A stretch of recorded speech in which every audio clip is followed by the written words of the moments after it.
Hi everyone, great to see you. Today we have a really fun video for you.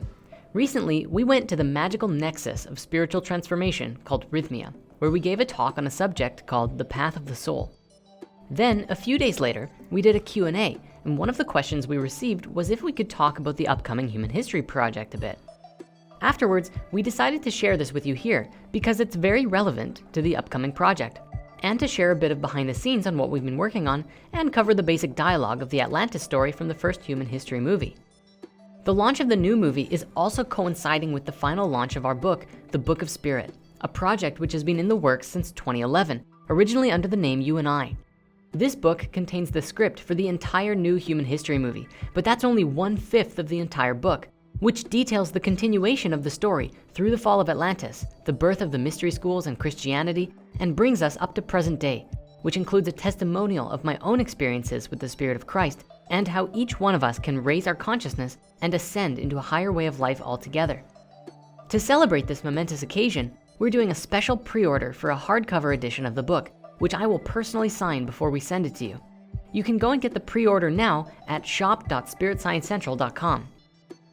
As a final note, we've also spoken with Rhythmia about increasing the Spirit Science discount, and now you'll save $300 off your ticket when you refer Spirit Science while booking. There's never been a better time to go and heal all the crazy stuff of your life. And for those who are curious, you can also watch my own personal testimonial of Rhythmia on my personal channel. This video is called The Transformation of Jordan River, and you can find links to it in the comments below. Thank you again so very much for all of your love and patience while we've been working on this new human history movie. It's on its way. The wait is almost over. Maybe I'll take a moment to talk about the new Human History Project. For those who are unfamiliar with spirit science, one of the most popular videos that we have for all of time has been this movie called the Human History Movie. And it's a story about the fall of Atlantis. And it basically describes that, like, at one point we existed as this, Atlantean species, and exploring kind of this higher dimensional, here I'll kind of draw this sort of path of our collective soul of, now there's sort of we kind of left it blank at the beginning. We were kind of like, there's stuff that happens before this, but we're not going to cover it right now. But like the story sort of takes place with Atlantis, and we were going along in our evolution and something happened. There was people or beings who came to our planet who had taken what is called the path of the Lucifer experiment, which basically just means separating yourself from source, becoming disconnected from spirit and living entirely logically with no compassion or love, and in that kind of succumbing to selfishness and cruelty even. And so they actually destroyed their homeworld, which in the story, it's very interesting. It says that it was Mars. And it said that Mars used to be a fully inhabitable planet, just like this one. But these beings kind of took all the resources similar to what we're doing today and got into this huge war with each other, and they blew off the atmosphere of the planet. They destroyed the planet, and it became this red rock floating through space. But the beings didn't want to just die, so they came to our planet and made a home for themselves on Atlantis. And when they moved in, the Martians ended up causing like this whole mess of a shift. And what happened was that the consciousness actually just plummeted. The whole civilization fell. That dropped us to what could be described as the lowest possible place we could exist and still live and have bodies. And so fully into the reptilian survival mind. Fully into that, the back brain, like the higher parts of the brain and the use of the brain as a full thing was very shut off. It was like these a bunch of people waking up on a planet with no memories or understanding of who they are, where they came from, what they are, what the story was. They just existed there and started they had to learn how to survive. So they became hunter-gatherers, they became, nomads and the different, tribal kind of lifestyle, caveman lifestyle, if you will, all kind of popped up. And this was 13,000 years ago at the time of the last ice age. And 6,000 years of 6,000 years of time goes by, so we'll just go 6K. And what happened was that there was a few individuals from Atlantis who were considered like the ascended masters. They were like the spiritual leaders. They had achieved a much higher, like the highest level of consciousness of all of the Atlanteans. And they had a technology that allowed them to retain their memories and their higher consciousness through the shift. So these were like these ascended sort of super beings a little bit compared to the, you know, the humans that were down here. And 6,000 years after all that period, these beings appeared to the little groups of tribes starting in Mesopotamia and gave them information on how to create a civilization. And so there's this thing in history called a stairstep evolution, which scientists can't really explain, but the story does a pretty good job of it, which says that looking at how Sumerian civilization works, it was like all of a sudden, within a single day, the whole civilization was founded, and they had buildings and they had the basis of a working civilized system. But then like a few hundred years later, all of a sudden they're masters of like hydraulics and moat systems and waterways and, you know, like running water throughout the cities and stuff like that. And then another few hundred years later, suddenly they're the masters of all of these other things, you know, like the wheel is invented, the this is invented, all of these amazing inventions and information, all of a sudden they just evolve very rapidly. And of course, scientists today, geologists, historians, they don't understand how that's possible, but the story kind of explains that it was just given, the information was just given to them by these people who understood, you know, a lot more than they did. This happened in a few places around the world. It happened in Egypt, and it happened in Mesoamerica, and it happened, I believe, in China. It started facilitating the reemergence of consciousness for humanity. And one of the struggles with this whole thing is the way that the timeline and the fall and everything happened is they only had like one big cycle to complete this transformation, relating with the precession of the equinox and the movement of the planet around the sun in the particular, just like cycles of time. And so they only had 13,000 years to go from where they were to return to this higher level, or else we would destroy ourselves. Like we would become too chaotic. We have to reach this higher level now, and that's right now, that's happening. And so over the next 4,000 years, civilization continues to grow. You have the ancient Egyptian culture actually gave birth to the ancient Greek culture, which took a lot of information and transformed it into a beautiful philosophy and wisdom teachings about love and stuff. The writings of Plato actually seeded a lot of information for Christianity, and there was also a split that happened in Egypt where there was this leader named Akhenaten, who was this is a part of the movie as well, the human history movie. It was interesting because he was said to be incredibly tall, like 16 feet tall sort of thing, and at least that's how he's always depicted. And that he tried to create a unified understanding of God. He tried to erase the Egyptian pantheon of deities that had become misunderstood over time, and reestablish a singular unified understanding of God. And the Egyptians ultimately ended up revolting after 16 years or something like that. Akhenaten was supposedly killed, and Egypt went back to its old way. But right in that time is when the Hebrew, the Jewish tradition actually emerged. And so that was sort of like the birth of the Exodus, and taking that unified monotheistic pathway and establishing like another tradition off of the thing. So then when Egypt evolved into Greece and the Hebrew path went on its own way, eventually they all came together in a place called Alexandria. And that was again, about 2,000 years ago, where those two teachings fused together and created Christianity. And for the last 2,000 years, humanity's continued to be on its upward spiral, getting faster and faster, getting more and more information. And especially in the last 100, 150 years with the dawn of more modern technology, and now especially with the internet and everything like that, the freedom of information is just, we are skyrocketing with so much information that it's quantumly and very, you can't even absorb all of it, because everybody has access to and share everything that they could possibly know and learn with each other.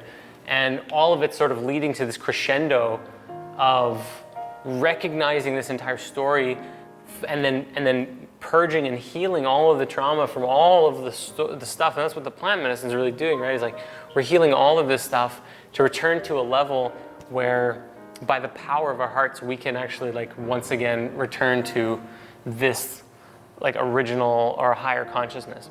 So what Elaine was saying too is like we should watch the Sumerian epic trailer, and what that's about is basically like this was a movie that was made in 2011, and the entire thing starts with like there's a bunch of stuff that happened and we're not going to talk about it. Here's Atlantis and everything else. And this movie we're making is going to be 9 parts long. It's basically answering that question. So it looks at the story of like the original Sumerian civilization, what they believed, what their tablets say, and how everything came about that brought us to the Atlanteans, but also answering a couple other questions of like the Great Flood, because this fall that took place also is the coinciding mark of the Great Flood in the Old Testament. There's so many flood stories around the world. The theme and the information I keep seeing and getting is that what happened was that 13,000 years ago, all the ice caps melted, and it created a wave that washed over the entire ocean and destroyed everything. That's why you hear stories about the fall of Atlantis being so this destructive cataclysm with giant waves washing over, destroying everything. It's because that actually happened as a physical thing that took, like created a new era for this planet. And we're just still figuring out all the pieces of how that works right now. But there's some people who suggest that that's going to happen again. I mean, looking at global warming and the melting of all the ice caps, if it's just one blast of radiation from the sun in a direct line, especially, or the slower process that we're going now, would create another big wave, and we just have to be prepared for it. We have to understand what's coming. I mean, they had said too, like in that fall, the ones who were able to kind of avoid that were those who had their energetic fields and their Merkabahs turned on. And so like that's your protection in a way of, doesn't really matter what's going through the world. If you realize yourself as a spiritual being and your identity is attached more to you on a cosmic sense beyond your body, then to be able to elevate yourself to a point where the world could be going through its own shifts and waves and transformations, but you're able to still hold your own resonance and to come back down when it's time and to start making shifts again, like that's, a very possible reality. But at the same time, I feel like as we increase our own vibration, it's very possible that we'll learn the lessons that we need to completely avoid this and go through a new heaven. And like from a biblical standpoint too, that they said that there wasn't going to be another flood.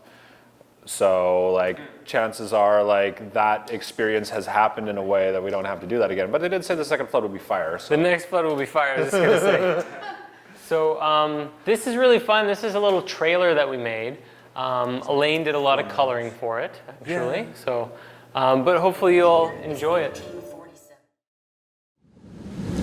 The year is 1847. A young archaeologist named Austin Henry Layard was Indiana Jonesing his way around ancient Mesopotamian ruins, where he properly identified and henceforth discovered the ancient Assyrian city-state of Nineveh, in an area now known as Iraq. In an absolutely incredible discovery, he found 22,000 clay tablets hidden in the depths of the city. These tablets contained cuneiform, which today is one of, if not the earliest known writing systems known to man, created by the Sumerians 6,000 years ago. Over the years, more ancient historical cities were found and excavated. Many of the world's museums now count among their prize exhibits the ceremonial gates, winged bulls, chariots, tools, utensils, jewelry, statues, and other objects that have been dug out of the mounds that are Assyria and Babylon. But the true treasures of these kingdoms were their written records.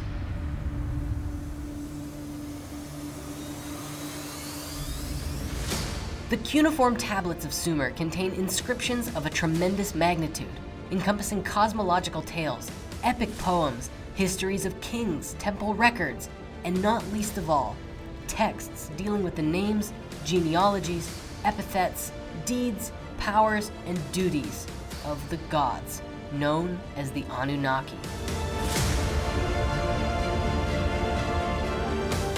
Today, there are several main interpretations about what the term gods actually meant to these ancient people. The most socially acceptable interpretation today is generally that these gods represent forces of nature or aspects of life. There are also specific times when the Sumerians make reference to planets or star constellations, who are also referred to as gods.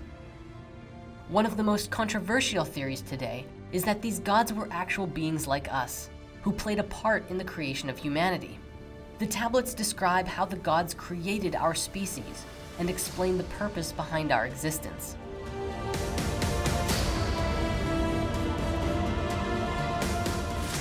This story was filtered throughout the epochs of mankind and eventually became an altered version and the most well-known creation story on our planet to date.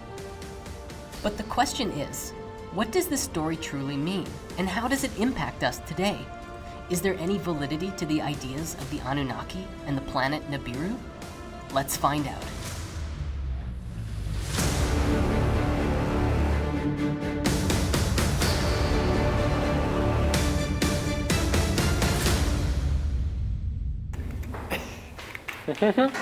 Soon. Hey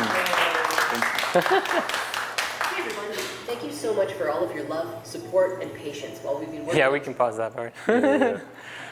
Oh man. So yeah, that's like, we've been working on this one for a really long time now, and people I think are starting to get frustrated online because they're like, when's the movie coming? And we're like, it's coming, just patience. It's a really exciting, like, there's so much information, and that's part of the reason it's taking so long is not only are we really stepping up the animation game and like making it really beautiful, but putting on just a tremendous amount of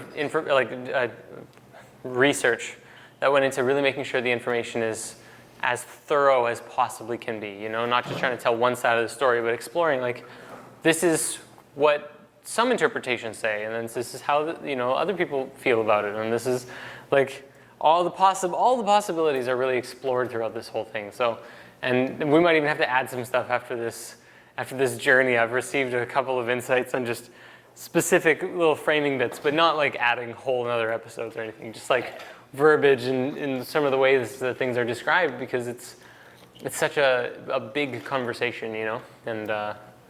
I'm thrilled. It's gonna be great. You guys are gonna love it. Hey, thanks again for watching this video. Just like with the original, the new history project will be published in 9 parts over the course of several months, and then be fused together into a complete movie, which will probably be almost 2 hours long in length.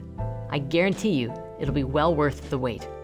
Once again, for anyone interested in getting the full script and story for the upcoming history movie, go and place your order for a copy of the special signed Day 1 edition of the Book of Spirit.